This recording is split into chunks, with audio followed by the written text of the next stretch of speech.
Today is the third session of the Effective Communication Seminar. Last week we discussed confrontive and preventive I messages and active listening. We also discussed to some degree how we can determine who owns the problem and when we use I messages and when we use active listening.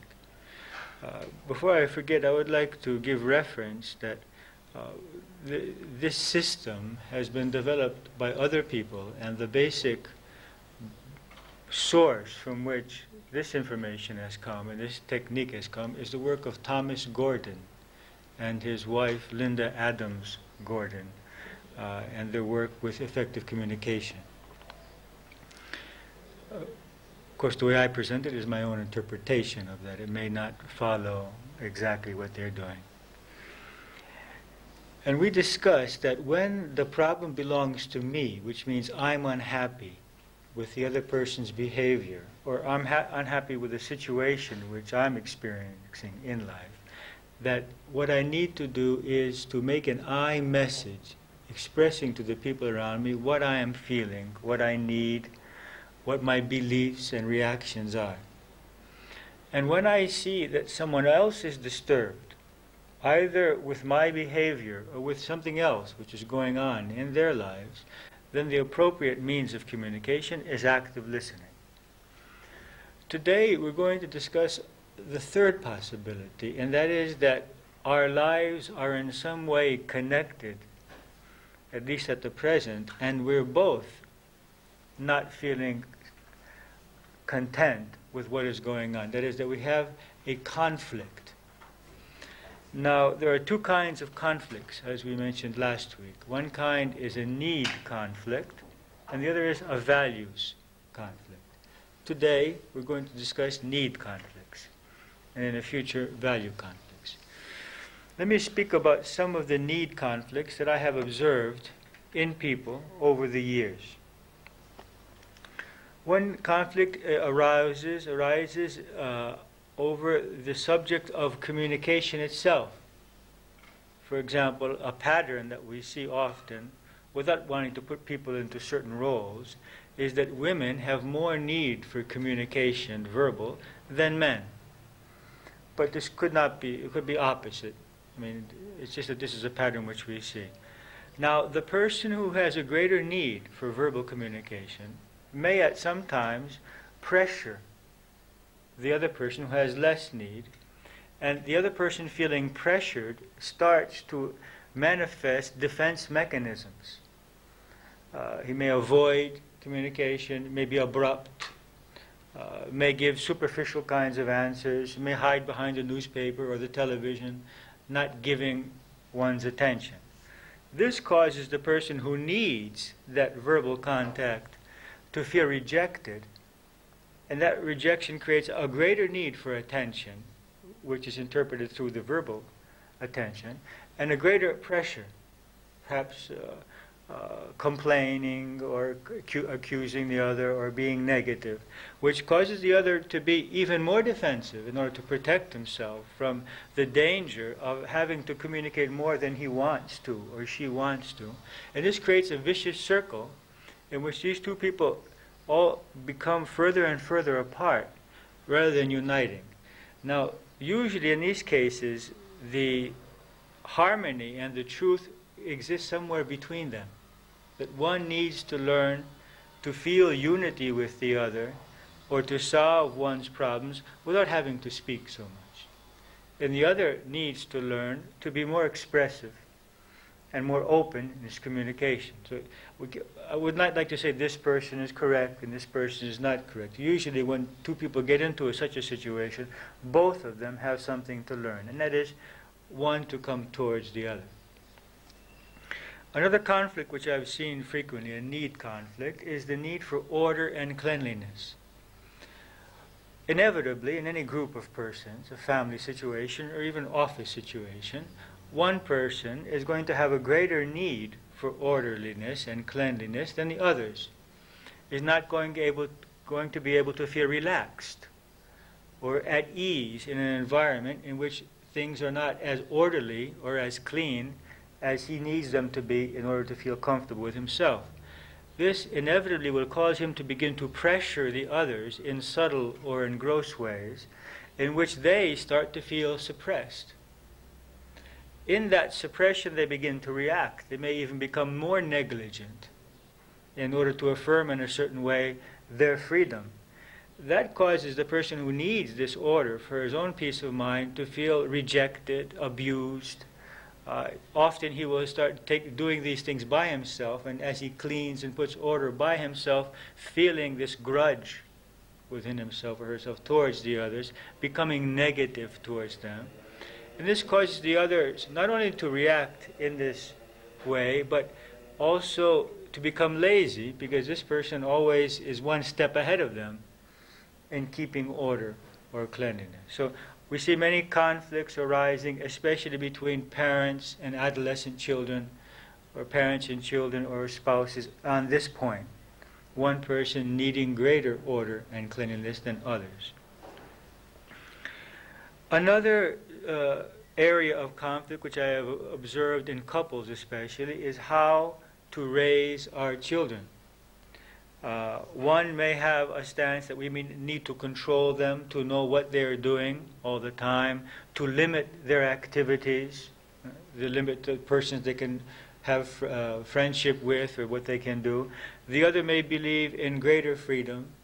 And so what happens? The person who believes that we must control, seeing the lack of control by the other parent, feels a greater need out of his insecurity to control even more than he would have if it wasn't for this rather lackadaisical or laissez-faire attitude of the second parent. And the second parent, seeing the overbearing need of the other to control, steps back even more. And they get into completely opposite roles. If one of the parents were missing, then either of them would be more in the center on this issue, and less at one end or the other. So the attitude of the one creates the attitude of the other. Another area which I've seen conflict come up is the need for sex and affection in couples. At some point, the need for sex or affection in one diminishes more rapidly than in the other, or one may go through certain phases where one has less need. The other then feels rejection, that, maybe this person doesn't love me, feels a lack of affirmation through this lack of response on the part of the other. That creates a need to pressure the other into responding, which creates fear in the one who has less need, that he's going to be pressured into doing something he does not feel comfortable with at this point in his or her life, which creates even greater rejection in the one who needs more contact. And this vicious circle comes about. And often, in these situations, they confuse affection with sex, and even affection is cut off when there could be affection without the sexual act.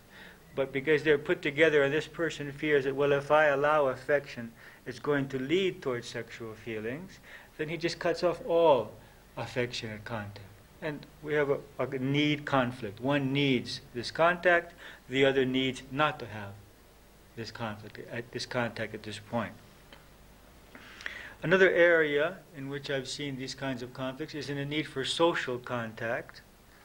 This often happens frequently to members of Harmonia Kizui, in which coming here they feel less need for social contact, many people, but the spouse or the family in general doesn't feel that lessening of the need. And so there's a conflict of how many times a week we want to gather people at our house or go out. One has a greater need than the other. And how do we solve these problems? Another area is money. Do we spend it now on a vacation? Do we invest it in some kind of land or a house or a car? Do we put it in the bank for the future? Frequently, people who have a common account, a common source of money, may not agree on what they must do with the money which is available to them. There's a conflict of needs. Then we have these roles in which people get into. The role of the victim and the abuser.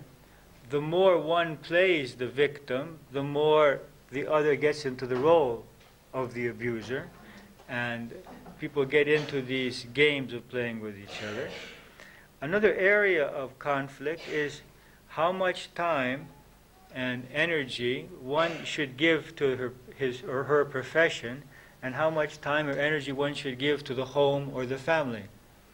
I mean, frequently men will believe that women must be at home all the time, or women will have the complaint that the man is at work too many hours and not giving enough attention to the children or to the home or to themselves.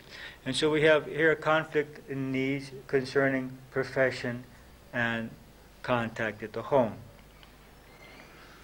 Often behind all of these need conflicts is another need, and that is simply the need for power or for affirmation. Sometimes when we get down to the nitty-gritty analysis of why is this so important to me, we begin to realize that it's not the issue itself which is so important, the specific theme, but it's who is right. Who is going to become affirmed by getting his way? There's two things. It's a power game and a who is right game. So one may get caught into how we should raise our children, not because it's so, his values are so definite and clear about that, but he feels that he must be shown to be right in this concern. Or in other cases, that he must have the power. His word must become reality in this situation. Now, my experience is that these need conflicts are given to us by life, not accidentally. I see all of this in the greater scope of evolution, and that life gives to us persons who conflict with us on specific issues because we have something that we need to learn on this issue. Sometimes it may be to become more moderate. Other times it may be simply to be very stable about our position. Other times it may be to learn how to communicate more effectively in these situations. My experience is that it's difficult for me ever to say, in this situation I believe that you are right and you are wrong. I can always see the reasoning and the feelings and the psychology of both parties in these situations. So what I would suggest is that we approach these situations as learning experiences and try to see two things. What can I learn from this, and how can I communicate most effectively with the other person? When I say effectively, I don't mean how can I communicate in a way in order to force the other into doing what I want. That's not what I mean by effectively. I mean that I am able to clearly make the other person understand what I need and what I believe. From there on, if he agrees or not, it's his own right. That's not the goal. The goal is for him to understand clearly, without any kind of misconceptions. And also for me to understand what he needs and is feeling.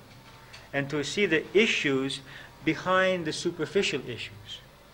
The real issues of affirmation, of self-love, of self-respect, of mutual respect between people. I am demanding this not because I need it so much, but because through that I get the message that you respect me, or that you love me, or that you care for me, or that I am worthy. So it's an opportunity to see the deeper issues which exist in these situations. So some possible I messages, rather some possible introductions to I messages concerning such needs that is declarative I messages. I have written some here from my experience with certain situations. I have a problem. It's very important that when we approach the other person, that we approach him with this basic message that the problem is mine. I'm taking responsibility. I'm not saying that you have a problem and I'm coming to help you, because that makes people turn off completely. I have a problem. My security depends on the amount of money we have, and when I think of your spending it on a new car now, I feel insecure. I don't say that you're being irresponsible, you're being insensitive, you're crazy with this idea to buy this new car. That's a you message. That's not important. What's important is that I feel insecure. That's my problem. That's an I message. That makes me react negatively towards you. Would you like to discuss it? So that's an opening, and then we start with some active listening, or we explain in greater detail what it is that is bothering us. Another possibility, a man to his wife. I am feeling angry when I see you talking with other men. It seems that I feel insecure and doubt whether you really love me. Few men have the guts to say something like this to their wives. My fear of being alone arouses negative feelings towards you when you give attention to others. Would you like to discuss it? So this is, it takes a lot of strength for someone to be so honest and so clear about his fears, his self-doubts. But this is the power of the I message. Then there's no confusion. If this man comes on to his wife with all kinds of aggressive communication, she's not going to understand what's going on. She's just going to feel rejected and be pushed away from him. Another possibility. Dear, I'm not happy with our relationship. I feel that my feelings, thoughts, and needs are not taken into consideration. When I feel that way, I get moody, complain, criticize, and even try to hurt you. I don't want this anymore. Let's sit down and discuss what you want and what I want and find a harmonious solution for both. So these are openings for situations in which we feel that our needs are not being met. Someone's buying a car with money which half of it belongs to us, and we're upset about it. Our spouse is giving attention to other persons, and we're insecure. We're not receiving the attention that we need in a relationship. Another possibility on an invitation to go out. I feel an inner conflict concerning your invitation to dinner. On the one hand, I love you and care to continue our relationship. On the other, I really feel the need to be at home, to read, to relax. I choose to stay at home, but would like to get together with you some other day or in the near future and communicate. This message that I feel conflict is a message that I feel that I need to give frequently. When people ask me for something, and I care for that person, and I would like that person to be happy, and I would like to be able to give him or her what he or she is asking, but I'm not able to. And so in those situations, I find that it's frequent to have a conflict. I see that you're asking for this. I would like to satisfy this need, but for these reasons, I cannot. I'm not in the position to do it, whatever those reasons may be. It's important to express that conflict, because when we just simply say no, the other person simply gets the message that we don't care, or that we don't love them. And this is a programming which exists in all of us, that when we ask for something and are not given that, that is because the other one doesn't love us. And we all know for our personal experience that this is not true, because people that we love have asked us for a number of things in our lives which we have not been able to give them. Especially our parents have asked us to be this way or be that way, or live this way or live that way, or marry this person or not marry that person, or whatever it is. And our inability to do that had nothing to do with our love for them. I mean, it's like they're asking us to deny any kind of inner voice, any kind of instinct, any kind of personal life, which is impossible to ask someone to do. So it is frequent that we will need to give this message about the conflict which exists within us, especially when people ask something from us. Now, when there is this conflict of needs, Gordon and many other persons who work with effective communication suggest the 6-step no-lose method for solving problems. This is also a method used in brainstorming by various scientists and companies when they want to solve problems in a group way. Brainstorming is a process of many people getting together and throwing out ideas, writing them down until they find solutions. So this is a way to find solutions when we have a conflict of needs in which no one loses and no one wins 100%. That is, each person's needs may be satisfied to some degree. It's not a situation in which one person wins, what I want happens, and what the other person wants does not happen. So how is this process? First of all, we define the problem in terms of needs. It's very important that it's defined in terms of needs only. Frequently I will have a family come, or a parent and child, or a couple, and they will start out, and he did this, and he did that, and he is like this, and he is like that, and I say, stop. Everyone take out a piece of paper and write down what you need from the other person. I don't want to hear any history.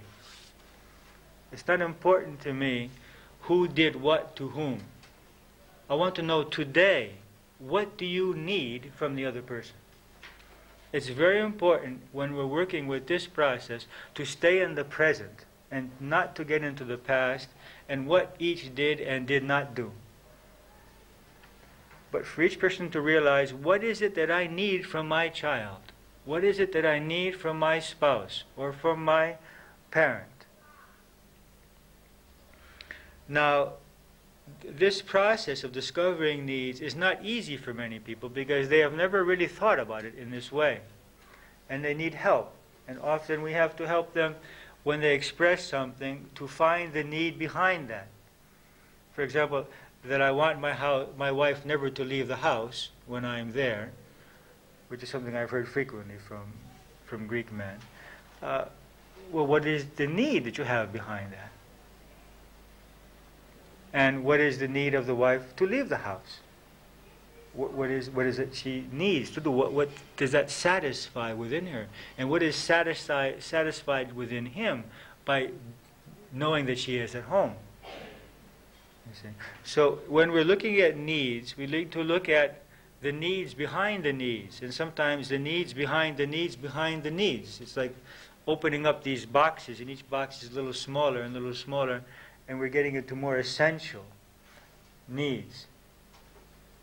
For example, I remember in some case of a parent and a child about playing music too loudly and the hours at which this music would be played, that it turned out that the music was not the issue at all, but it was the parent's need to have control and the child's need for freedom.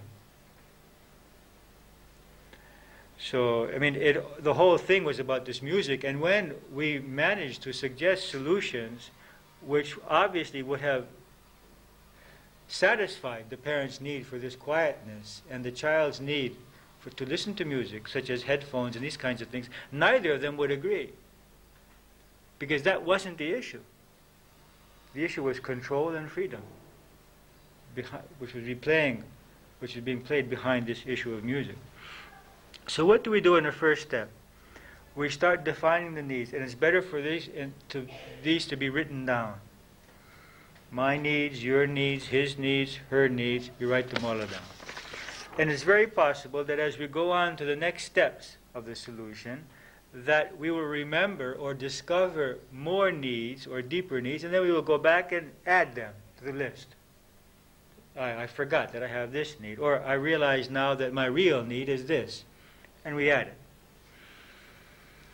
Needs should be examined: physical needs, emotional needs for affection, for affirmation, mental needs, learning, discovery, spiritual needs, social needs, economic needs.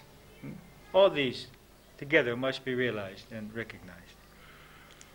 Once we have done that, we go on to the second step of this process, which is to generate possible solutions. And this is the brainstorming aspect, in which everyone starts throwing out ideas. Now, it's very important to avoid the tendency in this part to reject or to begin even discussing any possible solution which is suggested. We should avoid any type of discussion. And every solution should be written down, even if it's totally crazy, impossible, even immoral. We'll reject it later when we start discussing them. But in the beginning, in order not to inhibit the creative process, we write down everything which every person thinks of, because a specific idea may be totally unacceptable, but may act as a bridge to another idea which would be perfect. And I've seen that happen very frequently in brainstorming sessions, that someone will throw an idea completely unacceptable from all points of view, but that becomes a seed which germinates in the mind of another person, another idea, which is a wonderful solution. So it's important to be creative, free, unlimited in our possibilities as we begin to discuss all possible solutions. The third step is to evaluate the solutions. Now we begin discussing. We take these solutions one by one, and we start crossing out those which are unacceptable to all or to most. Keeping in mind, however, that at some point some of those may be combined with something else in order to create. I have never seen this work in a way that we ended up with one of the solutions which was suggested. We always end up with a combination, a hybrid of various solutions put together.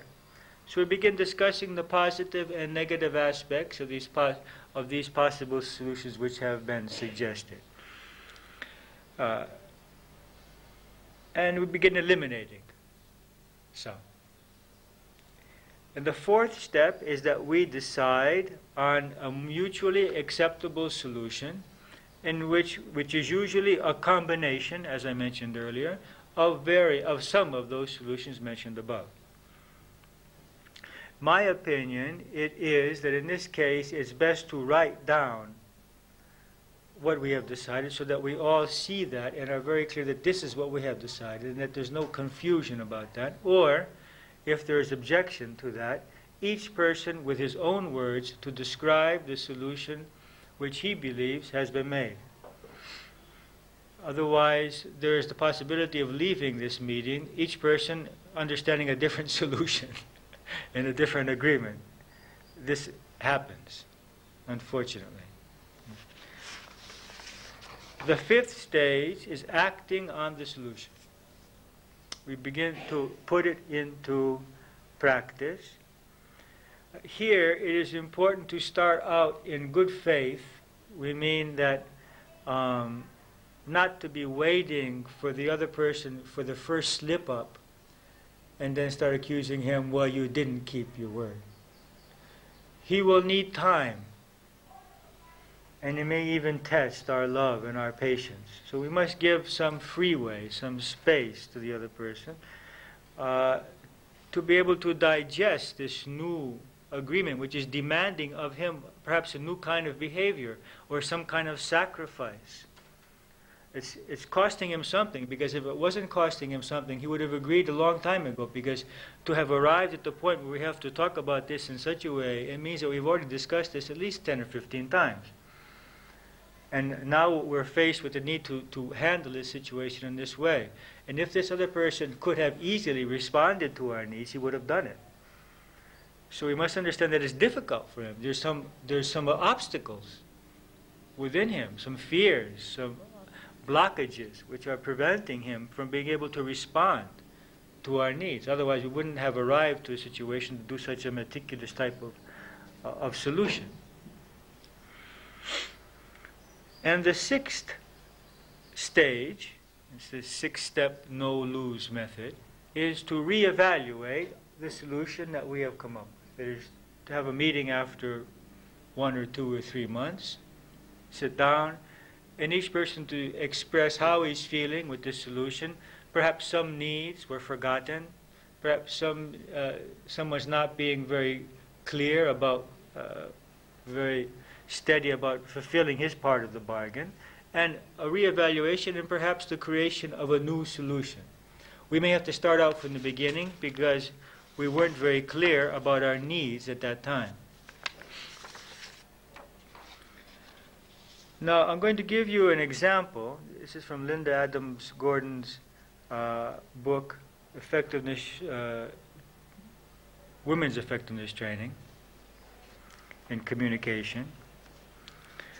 This is about a woman, Bonnie, who felt the need to make a confrontive message to her husband, Jim, and her 11-year-old daughter, Sunny, describing her feelings and the problem about the housework. She recalls, "I started working full-time about a year ago. Before that, I had taken almost total responsibility for the household. A couple of months after I started working, I began to start feeling kind of resentful towards Jim and Sunny. Not only was I working full-time, but I was still doing most of the housework. I guess I had expected that they would automatically start helping, and when they didn't, I must admit I said such things as, 'Could you help me with some of this work? Can't you see all these things that need to be done? I'm just going to stop doing any work around here. How can you sit there and watch television while I do all the work?' Then they'd get up and do a few things, or we would argue, and the problem would come up again a day or so later. I decided that this was a very important issue for me, and I was unwilling to keep losing. Even after some pretty good confrontive I messages, I didn't get much response." Now, it's not that her husband and child don't love her. This is a whole thought form, a whole programming, a whole habit of so many years. And it's just that they're crystallized into, I just come home and I watch television. They can't see the house. It doesn't come to their mind. So they began to employ this method, the six-step method. The first stage, Bonnie's needs. Need for a fairly clean house. Need not to do so much of the work herself. Need not to be overloaded with responsibility. And need to feel less pressure. Jim's needs, husband's needs. Bonnie's standards are too high. That is, he didn't have the same need for order and cleanliness that she had. So he felt injustice. That I have to clean to your standards. I'm happy with the living room as it is. So, I mean, who's right and who's wrong here? It's very difficult to decide. If he can live in the living room that way, then who should clean it? So, how are we going to solve this problem? Need for a reasonably clean house, need to be cooperative, and need time to relax. Sunny's needs. Some need for a clean house, perhaps less than the other two. Need to be cooperative, need not to be hassled, and need for time to watch TV and to be with friends. Okay, so each person expresses his needs in a certain column. After much discussion, Bonnie, Jim, and Sunny decided that the daily jobs of cooking dinner, doing dishes afterwards, picking up around the house, and doing grocery shopping were the main responsibilities. Some jobs were already being done by each person, such as making his own breakfast, making and changing his own bed, paying the bills, and that arrangement was satisfactory to everyone. Further discussion about the jobs brought out. Now they go into the second aspect of the technique, which is to generate possible solutions. 1. Bonnie could lower her standards about housework. She could learn to be happy with less order. 2, one person could cook, another could clean up. 3, they could take turns cooking and cleaning up. 4, each could choose his favorite job and do that. 5, each be responsible for own cooking and laundry. 6, everyone pick up after herself or himself. And 7, hire outside help. Just get a maid to do all that. Then they went into the third stage, which is evaluating the solutions. First of all, they agreed that it was impractical for each to do all of his or her own work. Secondly, they decided that outside help would be good only for weekly jobs, but it wouldn't solve daily problems. Then they go into the fourth stage of deciding on a mutually acceptable solution. 1, each agreed to clean up own breakfast dishes and put food and newspapers away every morning. Each is responsible for himself in the morning. Secondly, each agreed to pick up her or his own shoes, magazines, dishes, etc., and put them away before going to bed at night. Third, each agreed to be responsible for cooking dinner and washing dishes 2 nights a week. And they usually went out on Friday or Saturday night to eat. So 1 night out and 2 nights for each person to make dinner and cook and wash the dishes. 4, Bonnie and Jim agreed to do grocery shopping together or take turns. Sonny agreed to put the groceries away. And Bonnie and Jim agreed that the last person up makes their bed. Whoever gets up last has to make the bed. Okay. Then they went into the fifth stage, which is acting on the solution. And then they went to the sixth stage, after a few months, that is reevaluating. After a couple of months of trying this plan, Bonnie realized that much of the housework that she did still was not included, and she asked for another problem-solving meeting to revise the original plan. She stated her needs to Jim and Sonny. All agreed that the problem was to figure out new ways to get all the housework done. They decided to start by listing all the jobs to be done. Jim and Sonny didn't realize how many jobs were being done by Bonnie. Then they went into the second stage again, possible solutions. To divide work equally among all 3, to hire a housekeeper for a few hours a week, every person responsible for his own needs, cooking, laundry, etc., and each pick favorite jobs. We'll skip the third stage. We'll go to the fourth stage. What did they finally decide about the rest of the jobs which were not being done? Bonnie agreed to do all the laundry for Jim and herself, and general laundry, folding and putting the clothes away, taking out all the trash on Sunday night, watering and fertilizing all the indoor plants, shaking the rugs, and sweeping the hallway and porch. These were the jobs that were left from the previous discussion. Jim agreed to do all the grocery shopping, making the list, and putting the food away, taking and picking up the dry cleaning, calling repair people for household needs and arranging to meet them, and taking the cars for repair and maintenance. And Sonny agreed to do all the dusting of the wooden furniture in the house, watering some of the outdoor plants, her own laundry, and cleaning her own room. So, I don't know what's happening with this family now, but at least at that time, they all seemed to be very satisfied that they could find a solution which was fair. People want to be fair. When we approach them in an accusive way, in an aggressive way, accusing them of not being okay, that enables them to get into a state of mind in which they stop caring about being fair. The natural desire of persons is to live in a fair relationship with loved ones. I'll give you one more example. This is one from one of our seminars quite a number of years ago. It's an example of Mary and George, a couple. Mary is at home all day cleaning and keeping the house. George is a engineer, civil engineer, who comes home frequently with his boots and shoes covered with mud. And he often just tracks that mud right into the house after Mary has cleaned the house. So she has this complaint that you're not respecting all of the work that I have done. And another thing that George used to do was he would water the plants outside and would water them with too much water and then track that water into the house. And so this became an issue, but the issue wasn't so much the cleanliness, as you can understand, it's the respect. That is, Mary felt that you're not respecting me. I mean, I'm doing all of this and you're just stepping right on it with your mud.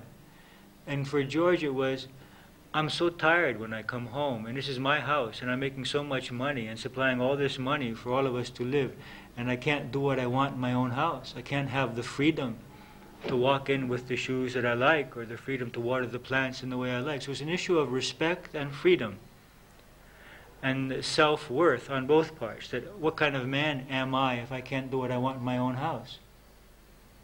And for her, what kind of woman am I if I'm just going to be a slave who's going to clean and no one's going to respect that?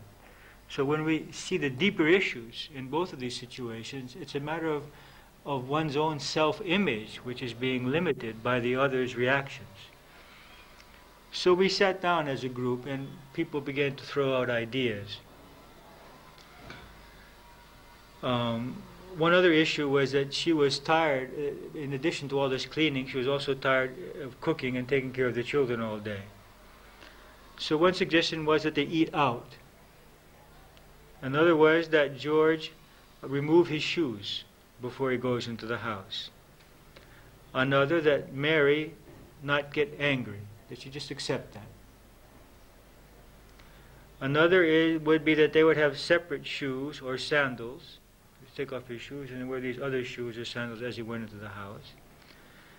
Another solution was for her to let the house be dirty, not to clean it, or to clean the shoes as he came home so that he could walk in with those shoes. Another solution was that he could be more careful, that they could put towels underneath the plants that would absorb the water when he watered them, or that he could use less water as he watered them, or they could give the plants away, not have them, or that Mary could water the plants. And one last suggestion was that George just not go into the house at all. And so the solutions that they came up with was that for George to remove his shoes, for Mary to try to be less angry in general, to be more careful in watering the plants, to put towels underneath the pots, and for him to use less water when he watered the plants. But really the issue wasn't that, because when we came back after a few weeks, the problem was still there, not because there was no solution, but because that was not the problem. The problem was each person's own self-image, and the need to ask from the other certain kinds of behavior in order to feel one's self-worth. Some people may side with the one, and others may side with the other. That's all a matter of our own programming. So in effective communication, it's not only learning to communicate these needs effectively, but it's also being able to learn the lessons which life is trying to teach us through these situations, and that is to have enough sense of self-worth that the other person's behavior does not cause that to come into doubt so easily. That is to be more sure of ourselves. So for this week, I would like you to think about situations in which you might employ this 6-step no-lose method. I believe that this could be used in a general family setting in which the family could sit down once a week or once a month without having any specific problems, and everyone just express their needs and their feelings, and if that leads to any kinds of changes in the living conditions, then that would be very nice. And I think that it would be very good for families to have this time in which they get together, not have to wait until crisis to be created, but let it be a habit of each person expressing what he is feeling, how he is feeling, what needs he or she has, which may not be being fulfilled completely at this point in the family setting. Any questions about this point of conflict, needs of conflict of needs, need conflicts? Do you have any questions about this issue? Okay, then we can make our group and discuss the declarative and the preventive messages, which I asked you to write last week, and check out if these messages are really I messages or you messages, or if we have left out some information which would be important for the other person to hear in making out those messages. Okay.